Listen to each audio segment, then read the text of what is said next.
I'm back with another reaction video. I react to HR and employment related videos to give you, the manager and employer, advice on what to do and what not to do and how to avoid these situations. So let's get into the video and react together. Hey mate, you alright? Yeah, you? I'm alright, thank you. Yeah, just wanted to flag something up. Just had my pay slip through, yeah, just wanted to talk to you about it if that's alright.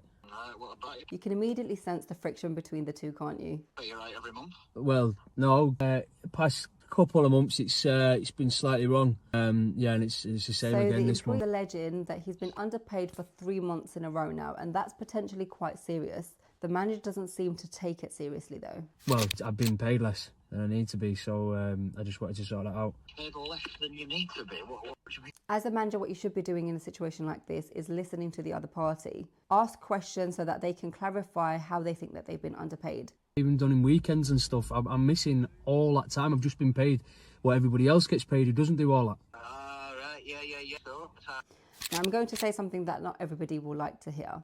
So when the employer does pay overtime, they do have a duty to ensure that work is being carried out in this time. Where there's question marks around work being carried out, the employer does have a right to have those conversations. However, the manager is still wrong here. overtime, this mysterious overtime you keep doing. Listen mate, I'm not being funny with you, but being on site doesn't necessarily mean overtime at work if you aren't doing all.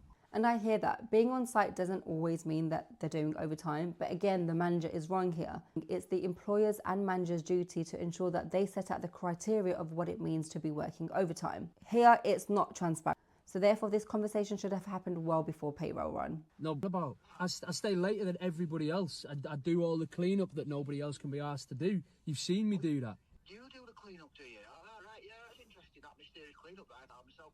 Listen, I know sometimes you clock in early, I know sometimes you clock out late, I've seen that, but I've also seen the CCTV footage in your house, do we not, mate? Well, you'll see the CCTV footage of me coming in early. And I get that. Would you class that as evidence that the person hasn't been working in their overtime? Well, technically, yes and no, because this isn't a formal conversation. Clearly, this is a site job. In a desk job, you assume all of the employees are working just because they're sat at their desk, but it doesn't necessarily mean that they're working. There's no criteria set. The very fact that somebody's in front of a computer, managers would assume that to be working. Now, if it's a building site job, how do you determine what work is? I'm there at least 2 hours sometimes, maybe an hour and a half before everybody else. I come in on weekends when you need someone and everybody else would rather be out on a piss. So the message is this: if you're an employer and you pay overtime, then make sure you're clarifying what overtime looks like. And with my clients, we go as far as approving overtime. So submitting overtime hours and another manager approving those, so there's no contest or protest